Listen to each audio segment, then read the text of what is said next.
we wanted to give the sense of the arc of a life. Something that transcends words. A much greater depth of feeling. We're in Venice. A kind of urgency. Open the door for me to be playful. To experience the marriage that these two gentlemen have created in this piece can be like a life-changing experience.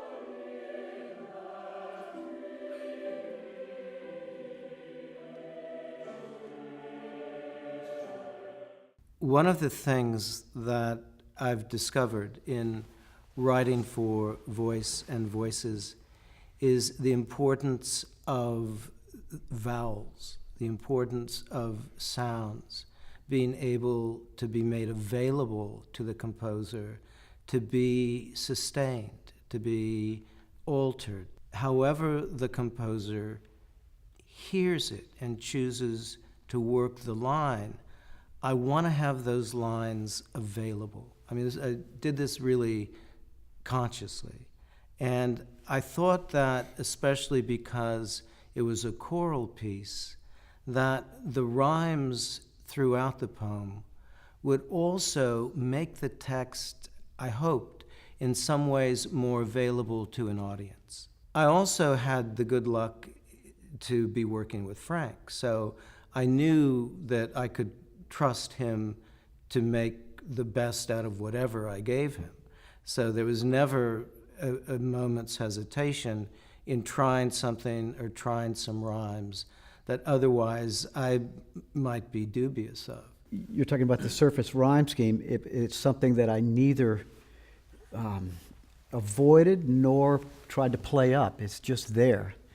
What spoke to me most powerfully was this nocturnal setting in the second poem, this sense of a blurring of, after this morning, this day of the first movement, now things are blurred, they're clouded because it's nocturnal now. And the sands melt, the opening line, tonight the sands melt, the oily coils of kelp, all of that sort of blurring and melting very much inspired my harmonic language for the second movement. So this opening, tonight the sands melt. It starts out in this sort of minor key, E minor, down here. Tonight the sands melt. Right there, this melting of all of this sound. That's sort of a thumbprint of the second movement, how harmonies start out clear and then they melt into one another. That sort of quality. That's pretty much the DNA of the second movement. Well, we've already talked about some vivid text painting in the first movement. And the second movement, as I just demonstrated, that's text painting right there. That's the sense of melting and blurring visually is now translated orally. I'm doing the exact same thing orally, so that's another form. If you move to the third movement, where suddenly we're not at a beach anymore, we're in Venice, and it's not, nature sort of takes a back seat to this object, this gondola, this black gondola. And for me, and it's a symbol of death, and so for me, that led to a kind of a darker world, darker choices. So the text painting there always touches on this topic of death. There's a passacaglia, sort of dark and sort of G as a tonal center.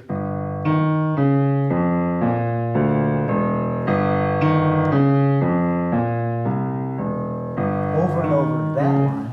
But then on top of that, you've also got this fast, high energy dance, a tarantella. So it's the two working together, the passacaglia and the tarantella, and the tension between those two, that to me reflected the darkness and the tension in the poem itself. I want to say this about the third movement, the Black Gondola. First of all, it was the first movement that it had an immediate effect on me when I was first reading through the score, when Frank sent it. I mean, I just thought, this movement is absolutely extraordinary. But the overall sense of the inevitability of death and how we deal with that in this movement is just it's a rich experience, is the way I'll say it. I mean, both in reading the poetry, and then I think Frank's setting of that movement is just extraordinary. I'll say very difficult, very difficult for everybody involved.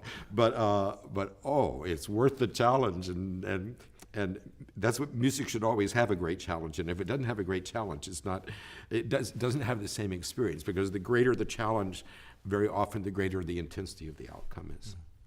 I mean, every time the Black Gondola comes in with these huge chords and all of this wild rhythmic activity going on. I mean, the lines of the orchestra that are just moving wildly in all of this chaotic rhythm, it gives you a sense of fear and where's everything going. I wanted in the Black Gondola to have a strong, really memorable image of how that fear might be made manifest in a dream, in one's unconscious. And it seemed to me really appropriate that this particular Black Gondola signify for the man in this piece that it was could take him, and one day would take him somewhere that he wasn't going to return from. You know what I loved about the movement of Venice is that that this is the third movement that we're talking about, and so the first movement has the young boy on Moonstone Beach, basically, and his experience with that beach. And then as he gets older, the second movement continues there. But just as in life, when we finally are more mature and have the experience to experience more of life, very often we experience through going through places like Venice that we've never been, a much greater depth of feeling about life. So it seemed very appropriate as the child progresses to man, that we move to Venice. Yeah. That's the way. I mean, does that make any sense to you absolutely. In the way you said it? I think that travel allows us that. It allows rooms within us to open that sometimes we didn't know were there. And there's also, and everyone has had this experience, where you travel to someplace, often someplace foreign, that you've never been, and the sense of recognition is overwhelming. And you feel like you are seeing some aspect of yourself that you even envy, that you want to seize. And I think that travel also makes us really aware of time and time's passage, and not just in a historical sense, but in a deeply personal sense. And time has only one message, and that is that it continues and we do not. And so that's something that seemed to me really something urgent that could be in this. And I guess that would be, again, part of my answer to the question about this movement, is that it's that urgency of that recognition of the mortality that's at work in this piece. We wanted to give the sense of the arc of a life, the arc of time, moving toward that final movement. I wanted to pick up on David's use of the word arc, because we did end up having this structure, this arc. And in a way, what the Black Gondola does is it allows me to travel also, to travel musically to a place that I hadn't gone before. And that's something we're always looking for as composers. We're constantly asking the question, what have I not done so far that I can do? And that poem sort of gave me that. It opened that door for me to go to a place that I couldn't access beforehand until this third movement. Just the sheer darkness of it. And even the sounds of the words, the Black Gondola. Think about how hard those consonants are. Black Gondola, the way it strikes you. It allowed a kind of percussiveness in the setting that I wasn't allowed beforehand. So even just the sounds of the words, not to mention just the darkness of the images they represent. I mean, the clock tower struck the bells of hell. And it ends with, and even the sea sings one octave in the past. I love that final line there. That's dreamlike right there, again, sort of to enhance that feeling of a nightmare. And finally, by being able to descend downward, this allowed me then to ascend back into this fourth movement. Without this movement, the fourth movement wouldn't work very well because we're just sort of always there.